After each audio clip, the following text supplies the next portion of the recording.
এটা হলো ইলিশ মাছের সর্ষে বাটা। সর্ষে বাটাটা জাল উঠে গেছে, এখন ফুটছে।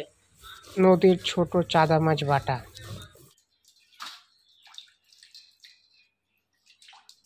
আজকে রান্না হবে চাদা মাছ বাটা আর ইলিশ মাছ সর্ষে বাটা। লবণ হলুদ দিয়ে চাদা মাছটা মাখিয়ে নিচ্ছে। ওটা হলো সাদা সর্ষে, একটা কালো সর্ষে, লঙ্কা আর জিরা আর একটু লবণ আর হলুদ। কালারটা সুন্দর আসবে। আজকে ফারাক্কার ইলিশ সর্ষে বাটা, ওই যে সর্ষে বাটছে, আর এইদিকে ইলিশ মাছ আছে আর চাদা মাছ বাটা, লঙ্কা আর রসুন।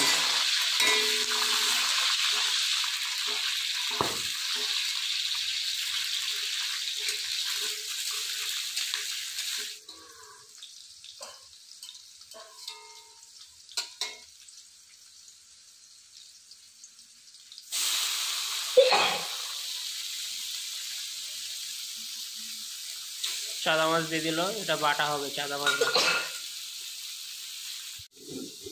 ইলিশ মাছের সর্ষে বাটার সর্ষেটা বাড়ছে।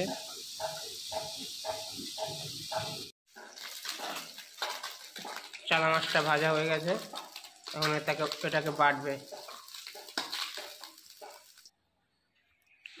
এই যে ইলিশ মাছটা মাখাবে এখন। লবণ হলুদ দিয়ে দিল,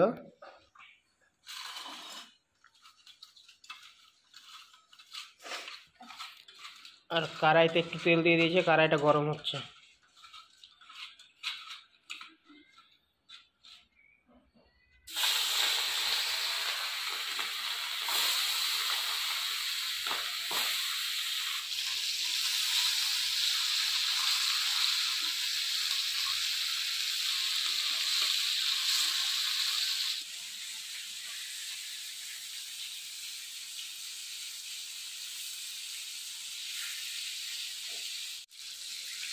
মাছটা হালকা ভেজে নিল, মাছটা উঠিয়ে নিচ্ছে এখন বাটিতে। ফারাক্কার ইলিশ দিয়ে হবে আজকে সর্ষে বাটা।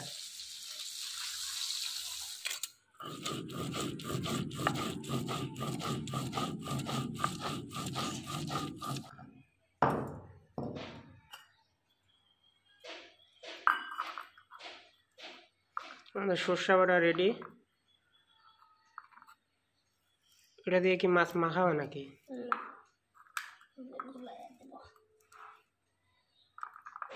জল দিয়ে মাছ মাখালে কাঁচা মাছ মাখালে রাখতাম, একদিন একরকম রাখবো, বুঝলি?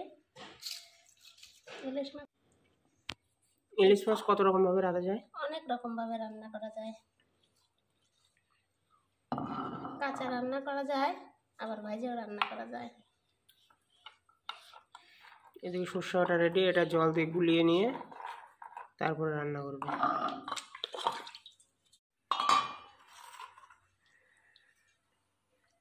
সর্ষে বাটাটাকে জল দিয়ে গোলাচ্ছে।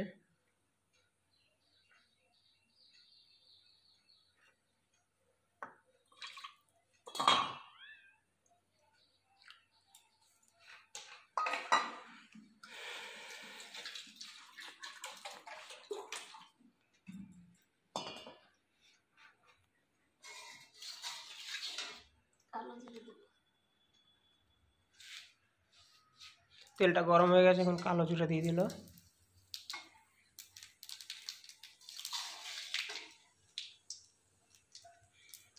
এই যে গোলানো সর্ষে বাটা, জল দিয়ে গোলানো সর্ষে বাটা দিয়ে দিচ্ছে।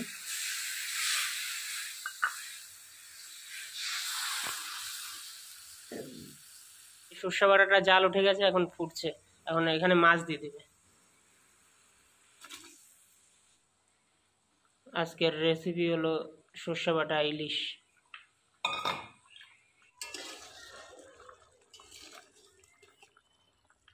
মাছটা একটু জাল হোক। সর্ষে বাটার জন্য এক কাঁচা লঙ্কা ফেলে নিচ্ছে, এটা একটু পরে তরকারিতে দেবে। এই যে ফেলে রাখা কাঁচা লঙ্কা দিয়ে দিল। এই যে আমাদের মাছ রেডি হয়ে গেছে, একটু সর্ষের তেল দিয়ে দিল। আর 2 থেকে 3 মিনিট জাল হবে, নামিয়ে দেবে। এই যে রেডি আমাদের ইলিশ মাছ, আমাদের সর্ষে ইলিশ রেডি।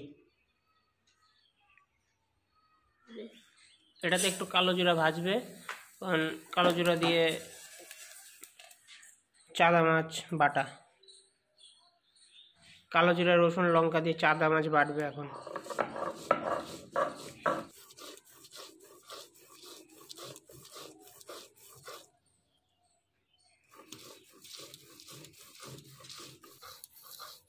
চাদা মাছ বাড়তে বাড়তে একবারে মিশে গেছে।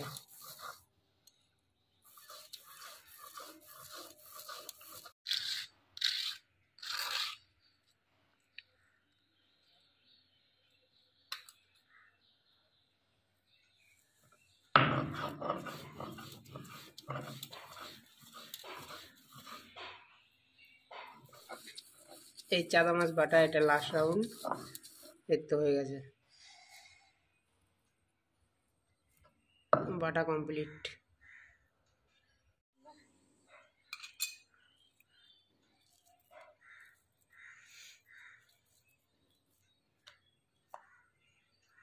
চাদা মাছ বাটা কমপ্লিট, ইলিশ মাছের সর্ষে বাটা আর চাদা মাছ বাটা।